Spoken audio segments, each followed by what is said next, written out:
Абитуриенттер жогорку окуу жайдын акысыз бөлүмүнө өтүү үчүн жалпы республикалык тестирлөөдө негизги тесттен 110 жана кошумча предметтен 60 балдан жогору упайга ээ болуусу зарыл болсо, эми бул жылы негизги балл 110дон ашса эле бюджеттик орунга илинүүгө мүмкүнчүлүк жаралды. Да, в этом году есть изменения. Ооба, бул жылы өткөн жылдарга салыштырмалуу өзгөрүүлөр бар. Мисалы, маалым болгондой эле буга чейин мектеп бүтүрүүчүлөрү жалпы республикалык тестирлөөдө негизги жана кошумча балл тапшырып, анын негизинде гана окууга өткөн. Эми кошумча 60 баллы жок эле сынакка тапшырууга мүмкүнчүлүк алышты. Если это Бүтүрүүчүлөр азыркы күндөн тарта жогорку окуу жайларга тапшыруу тууралуу маалыматтарды ала баштады. Себеби талондорду таштоонун биринчи туру ушул жылдын 9-июлунан баштап 10-июлуна чейин уланат. 12-июль күнү саат 10 сынактын жыйынтыгы жарыяланат. Экинчи тур ушул эле айдын 16-сында старт алат. Ал үчүн керектелүүчү документтер: паспорт, аттестат, жалпы республикалык тесттин күбөлүгү, аскердик билет жана 3/4 болгон 6 сүрөт. Маселен, Алина Насирова колледжди аяктап, жогорку адистикке ээ болуу үчүн маалымат алганы келген.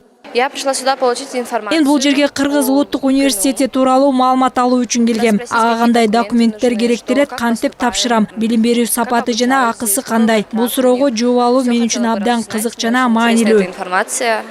Ден соолугуна мүмкүнчүлүгү чектелген жана томолой жетимдер 100% түрдө акысыз билим ала алат. Ал эми атасыз же апасыз жана мамлекеттик сынактан жеңген балдарга комиссиянын чечими аркылуу акча төлөп окуу бөлүмдөрүндө арзандатуу каралган. Толук жетимдерге, инвалидтерге дагы жеңилдиктер каралган. Аларга өзүнчө тартипте сынактар жарыяланат, жеңилдетилген тартипте. Жалпы мисалы үчүн жалпы республика тестирлөөдө областтарга, шаарларга, тоолуу аймактарга бөлсө, балдары тең болуп калса, ошол жеңилдиктер көрсөтүлгөн категориядагы адамдар биринчи кетет. Быйылкы кошумча министрликтин кошумча буйругу менен жанагы аскер кызматтары 2016-2017 жылы аскер кызматын өтөп келген балдардын дагы жанагы талондору жарай берет. Быйылкы алар да катыша берсе болот. Адистер жыл сайын экономика, юридика факультетине тапшыргандар көп болсо, философия, дин жана маданияттануу факультеттерине келгендер кыйла эле аз дейт. Эң негизги басымдуу багыттар бул баардык университеттегилер биринчи гранттык бөлүмдөрдө болот.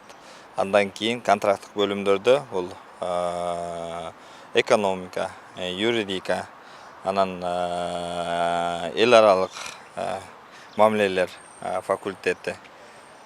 Ошол былтыркы жылга салыштырганда бул биология, химия факультеттеринде басымдуу бөлүгү кабыл алды. Эске салсак, 2016-2017 жылдары Кыргыз улуттук университетинде 5000 абитуриент кабыл алынса, 2017-2018 жылдары анын саны 1000ге чейин өскөн. Эми бул жылы 7000ден ашуун абитуриент келүүсү күтүлүүдө. Жезгүл Мадинова, Бегим Айжаныбекова, Исламбек Майрамбеков, Нью ТВ.